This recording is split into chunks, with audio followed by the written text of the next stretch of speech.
theme and variations is one of those forms that requires a certain kind of intellectual activity, because you are always comparing the variation with the theme that you hold in your mind. You might say that the theme is nature, and everything that follows is a variation on the subject.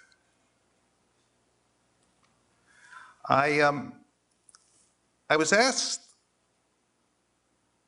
I guess about 6 years ago, to do a series of paintings that in some way would celebrate the birth of Piero della Francesca. And it was very difficult for me to imagine how to paint pictures that were based on Piero, until I realized that I could look at Piero as nature, that I would have the same attitude towards looking at Piero della Francesca as I would if I were looking out a window at a tree.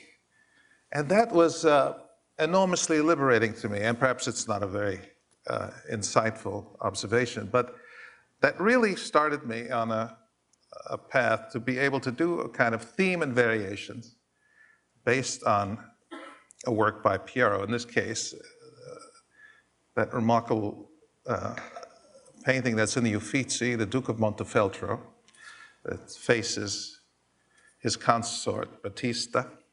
Once I realized that I could take some liberties with the subject, I did the following series of drawings.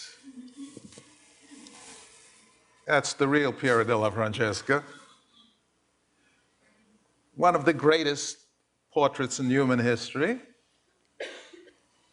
And these, I'll just show these without comment. It's just a series of variations on the head of the Duke of Montefeltro, who was a great, great figure in the Renaissance and probably the basis for Machiavelli's The Prince. He apparently lost an eye in battle, which is why he is always shown in profile. And this is Battista. And then I decided I could move them around a little bit so that for the first time in history, they're facing the same direction. Whoops, past each other. And then a visitor from another painting by Piero is from the Resurrection of Christ, as though the cast had just gotten off the set to have a chat. And now 4 large panels. This is upper left, upper right, lower left, lower right. Incidentally, I've never understood the conflict between abstraction and naturalism, since all paintings are inherently abstract to begin with. Doesn't seem to be an argument there. On another subject, I was driving in the country one day with my wife, and I saw this sign, and I said, "That is a fabulous piece of design." And she said, "What are you talking about?" I said, "Well, it's so persuasive because the purpose of that sign is to get you into the garage. And since most people are so suspicious of garages and know that they're going to be ripped off, they use the word reliable. But everybody says they're reliable.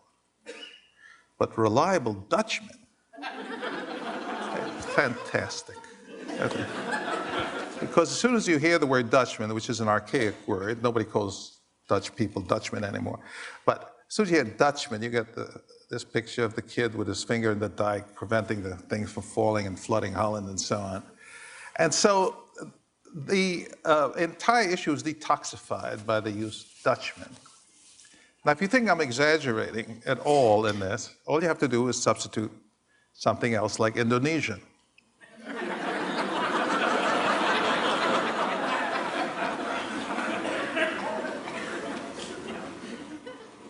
Or even French.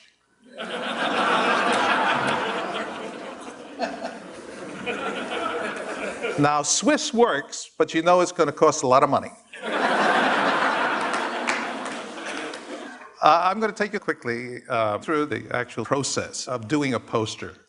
I do a lot of work for the School of Visual Arts where I teach, and the director of the school, a remarkable man named Silas Rhodes, often gives you a piece of text and he says, do something with this. And so he did. And this was a text, and words as fashioned, the same rule will hold, alike fantastic, if too new or old, being not the first by whom the new are tried, nor yet the last to lay the old aside. I could make nothing of that. And I really struggled with this one. And the first thing I did, that was sort of in the absence of another idea, was say, I'll sort of write it out and make some words big, and then I'll have some kind of design on the back somehow. And I was hoping, as one often does, to stumble into something. So I took another sort of crack at it. You've got to keep it moving. I Xeroxed some words on a piece of colored paper and I pasted them down on an ugly board. And I thought that something would come out of it, like words rule fantastic, new old, first, last pope. And of course, it's by Alexander Pope.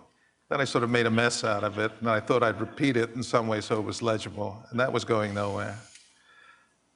Sometimes, in the middle of a resistant problem, I write down things that I know about it. But you can see the beginning of an idea there, because you can see that the word new emerging from the old. That's what happens, that there is a relationship between the old and the new emerges from the context of the old. And then I did some variations of it, but still wasn't sort of coalescing graphically at all. I had this other version, which had something interesting about it in terms of being able to put together in your mind from clues. The W was clearly a W, the N was clearly an N, even though they were very fragmentary and there wasn't a lot of information in it. Then I sort of got the words new and old, and now I had regressed back to a point where there seemed to be no return. I was really desperate at this point. And so I did something I'm truthfully ashamed of, which is that I took two drawings that I had made for another purpose, and I put them together, and it says dreams at the top. And I was going to do a thing. I say, well, change the copy. Let it say something about dreams and come to SVA and you'll sort of fulfill your dreams. But to my credit, I was so embarrassed about doing that that I never submitted this sketch. And finally, I arrived at the following solution. Now, it doesn't look terribly interesting, but it does have something that distinguishes it from a lot of other posters. For one thing, it transgresses the idea of what a poster is supposed to be, which is to be understood and seen immediately and not explained, right? You remember hearing, all of you in the graphic arts, if you have to explain it, it ain't working. And one day I woke up and I said, well, suppose that's not true.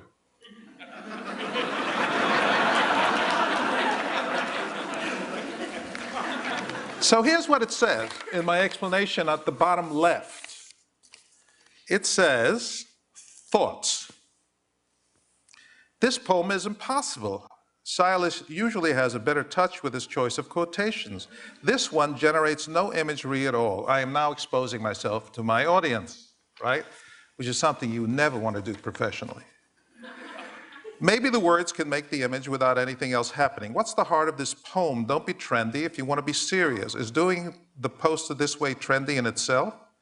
I guess one could reduce the idea further by suggesting that the new emerges behind and through the old, like this. And then I show you a little drawing. You see, you remember that old thing I discarded? Well, I found a way to use it. So there's that little alternative over there. And I say, not bad, criticizing myself, but more didactic than visual. Maybe what wants to be said is that the old and the new are locked in a dialectical embrace, a kind of dance where each defines the other. And then more self-questioning. Am I being simple-minded? Is this the kind of simple that looks obvious or the kind that looks profound? There's a significant difference. This could be embarrassing. Actually, I realize, fear of embarrassment drives me as much as any ambition.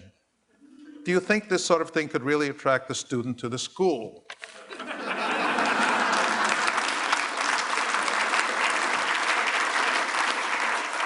Well, I think there are two fresh things here, two fresh things. One is the sort of the willingness to expose myself to a critical audience and not to suggest that I am confident about what I'm doing. And as you know, you have to have a front. I mean, you've got to be confident. If you don't believe in your work, who else is going to believe in it? So that's one thing, is sort of to introduce the idea of doubt to graphics. That can be a big contribution. The other thing is to actually give you two solutions for the price of one. You get the big one. If you don't like that, how about the little one? And that too is a relatively new idea. And here's just a series of experiments where I asked the question of, does a poster have to be square? Oh, this is a little illusion. That poster is not folded. It's not folded. That's a photograph, and it's cut on the diagonal. The same cheap trick in the upper left-hand corner. And here, a very peculiar poster, simply because of using the isometric perspective in the computer, it won't sit still in the space. At times, it seems to be wider at the back than the front, and then it shifts, and if you sit here long enough, it'll float off the page into the audience. But we don't have time.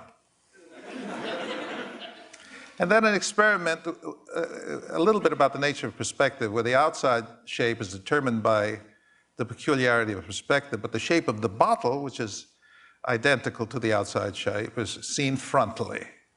And another piece for the Art Directors Club. These honorees casting long shadows. This was another poster from School of Visual Arts, and there were 10 artists invited to participate in it. And it was one of those things where it was extremely competitive, and I didn't want to be embarrassed, so I worked very hard on this. The idea was, and it was a brilliant idea, was to have 10 posters distributed throughout the city subway system. So every time you got on the subway, you'd be passing a different poster, all of which had a different idea of what art is. But I was absolutely stuck on the idea of art is and trying to determine what art was. But then I gave up and I said, well, art is whatever. And as soon as I said that, I discovered that the word hat was hidden in the word whatever, and that led me to the inevitable conclusion. But then again, it's on my list of didactic posters. My intent is to have a literary accompaniment that explains the poster in case you don't get it. And this says, note to the viewer, I thought I might use a visual cliche of our time, Magritte's Everyman, to express the idea that art has mystery, continuity, and history. I'm also convinced that in an age of computer manipulation, surrealism has become banal, a shadow of its former self. The phrase art is whatever expresses the current inclusiveness that surrounds art making, a sort of it ain't what you do, it's the way that you do it notion. The shadow of Magritte falls across the central part of the poster, a poetic event that occurs as the shadow man isolates the word hat hidden in the word whatever. The four hats shown in the poster suggest how art might be defined as the thing itself, the word for the thing, the shadow of the thing, and the shape of the thing. Whatever. Okay.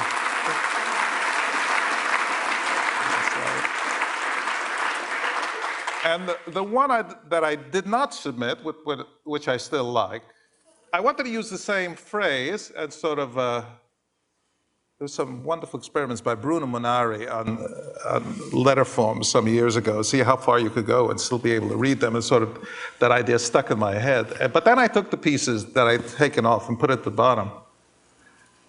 And of course, those are the remains, and they're so labeled. But what really happens is you read it as, art is whatever remains. Thank you.